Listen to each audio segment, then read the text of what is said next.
Jangan lupa like, komen, dan subscribe channel YouTube TVRI Bengkulu dan nyalakan lonceng notifikasinya.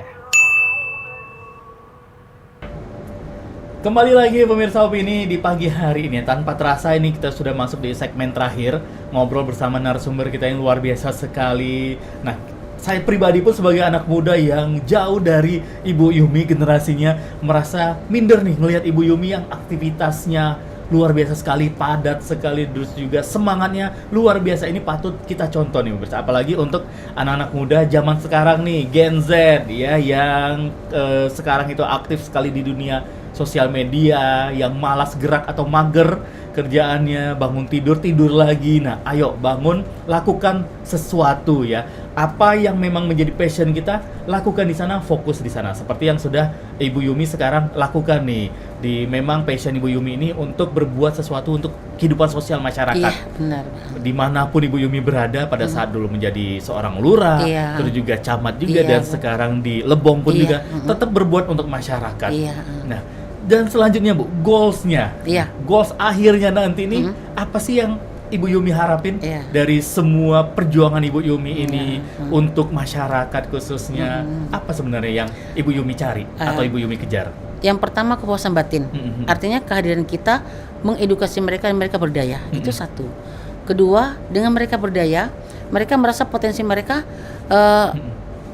dihargai. Oke, ternyata aku ini punya sesuatu gitu, Bu, sesuatu ya. Nah, ketiga dari saya merasa kebahagiaan batin tadi, bahwa mereka diberdayakan, mereka juga merasa dihargai. Hasil akhirnya adalah memang kita harus berbuat. Karena apa? Sebagai kaum milenial atau para pendidik seperti kami sesepuh, kalau kita tidak berbuat, artinya apa? Keadaan kita dingin, sementara kita dinamis, hidup kita berkelanjutan. Kita harus berbuat lebih baik lagi, apalagi untuk para pemuda, bahwa hidup ini berat. Ke depan teknologi dari negara luar, kalau kita tidak sanggup, kita jatuh. Dan itu sangat rugi loh. Karena kemampuan kita kalau digali nggak sama dengan orang Amerika, Australia. Cuma mungkin belum ada sentuhan. Makanya itu para pemuda harus tidak gaptek, update terus, dan tetap madani, tetap merasa bahwa kita ini ada Allah, ada Tuhan untuk kita bersandar. Jadi segala tingkah laku, perilaku kita atau kegiatan kita, sebagus apapun, seteknologi apapun, tetap bersandar kepada si pencipta kita.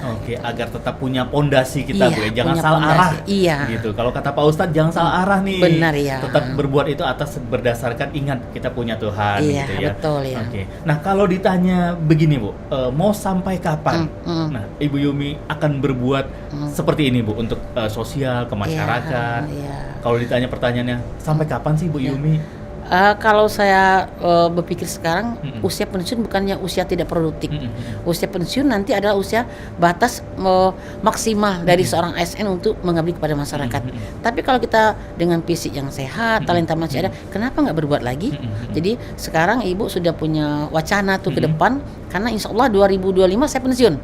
September 2025. Nah, saya ingin membentuk lembaga yang untuk di Bengkulu, karena mungkin lebih banyak komunitasnya, orang-orangnya. Lalu juga kita nanti tergantung, sekarang ini kan ada sistem ekspor impor. Sedangkan SDA kita banyak, SDM kita ada, lalu fungsi lokal kita banyak. Seperti misalnya sabut kelapa.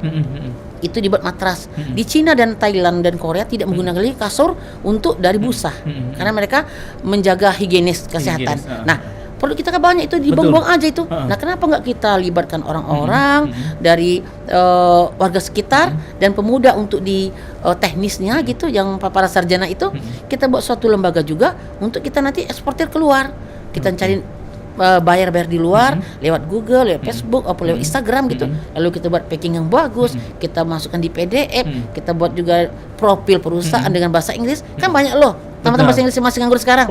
Kita libatkan di lembaga kita itu ke depan. Jadi mari kita jemput masa depan ini dengan baik dan gemilang, karena hidup adalah perjuangan. Wih, luar biasa sekali. Dari tadi kata-katanya semuanya mutiara semua dihasilkan dari Ibu Yumi. The best sekali memang. Berarti walaupun di tahun depan nanti akan masuk masa pensiun, berarti tetap pulang ke Bengkulu lagi juga berbuat hal yang sama. Iya, saya mau gitu. Malah lebih lagi. Lebih lagi. Karena SDM kita banyak, SDA kita ada gitu. Dan kan mungkin beda-beda lokasi kan. Kalau di Lebong perlu edukasi terus-menerus, kalau di Bengkulu mungkin mereka sudah tanggap karena teknologi dan akses yang lebih bagus, jadi pemudanya juga mungkin lebih terbuka ingin masuk ke lembaga yayasan kita. Gitu. Oke. Untuk yayasan yang berarti nanti lembaga atau yayasan baru lagi? Iya.